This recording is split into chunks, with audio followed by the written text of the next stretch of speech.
kita langsung aja masuk ke definisi dulu tentang pendapatan per kapita itu apa. Oke, pendapatan per kapita. Ini adalah definisi dari pendapatan per kapita nih. Jadi di sini diartiin kalau pendapatan per kapita itu atau bahasa Inggrisnya income per kapita adalah rata-rata pendapatan masyarakat suatu negara dalam kurun waktu tertentu. Biasanya kurun waktunya ini dalam 1 tahun. Nah, jadi pendapatan per kapita itu adalah rata-rata pendapatan masyarakat satu negara.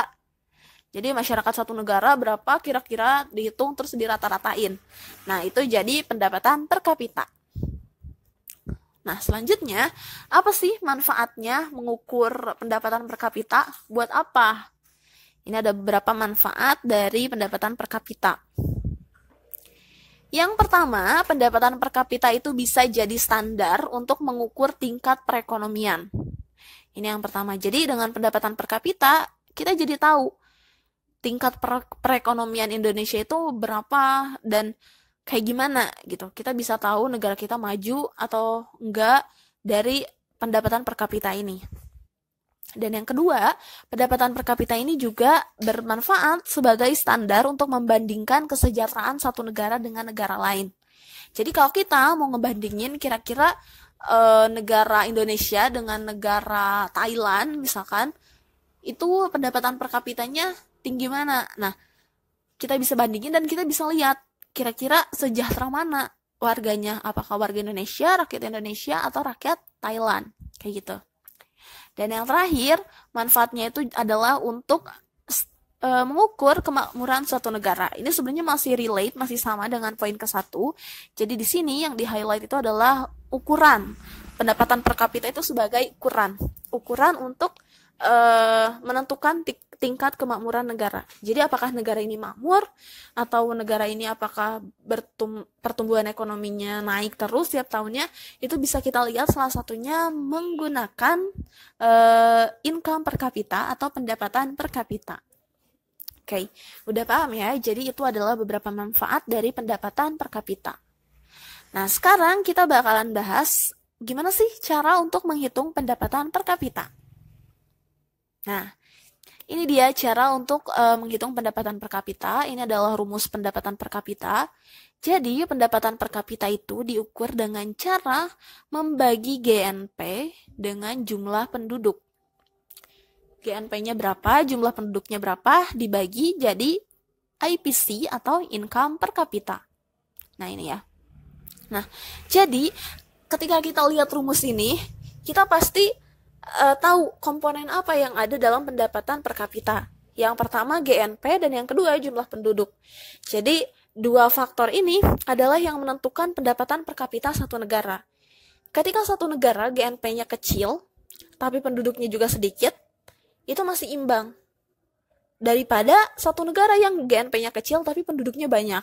Iya gak? Nah, begitu juga dengan Indonesia. Indonesia itu sebenarnya GNP-nya juga bisa dihitung cukup tinggi, tapi jumlah penduduk Indonesia juga tinggi, makanya jumlah pembaginya itu banyak gitu. Dan itulah yang menyebabkan GNP Indonesia juga jadi nggak banyak-banyak banget gitu. Nah, beda dengan GNP Singapura misalkan, GNP-nya mereka itu besar, gross national product-nya besar, dan jumlah penduduknya lebih sedikit daripada Indonesia. Makanya pendapatan per kapita mereka besar gitu, karena jumlah penduduknya sedikit. Jadi makin banyak jumlah penduduk, itu bisa jadi makin kecil GNP atau pendapatan per kapita satu negara. Karena di sini GNP dibagi jumlah penduduk. Ketika jumlah penduduknya banyak banget gitu, dan GNP-nya sedikit, yaitu bakalan terpengaruh gitu ke pendapatan per kapitanya. Oke, paham ya? Jadi negara yang bisa dibilang makmur, yang pendapatan per kapitanya gede, itu adalah negara yang GNP-nya banyak dan jumlah penduduknya sedikit. Oke, next kita bakalan ngebahas tentang ini ya, hubungan yang tadi aku bilang, hubungan antara pendapatan nasional, jumlah penduduk, dan pendapatan per kapita. Jadi ini tuh adalah hal yang saling berkaitan. Pendapatan nasional itu jumlah penduduk dan pendapatan per kapita ini berkaitan. Karena pendapatan per kapita yang seperti yang aku bilang tadi, ini ditentukan oleh jumlah penduduk dan pendapatan nasional. Makin banyak penduduknya, makin sedikit nanti pendapatan per kapitanya. Kayak gitu. Oke, itu dia tentang pendapatan.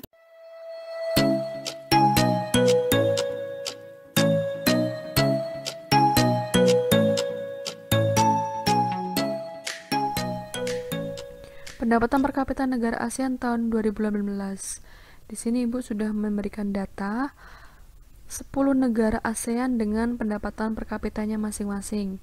Peringkat pertama Singapura, yang kedua Brunei Darussalam, yang ketiga Malaysia, yang keempat Thailand, yang kelima Indonesia, yang keenam Filipina, yang ketujuh Laos, yang kedelapan Vietnam, yang ke-9 Kamboja, dan yang ke-10 adalah Myanmar.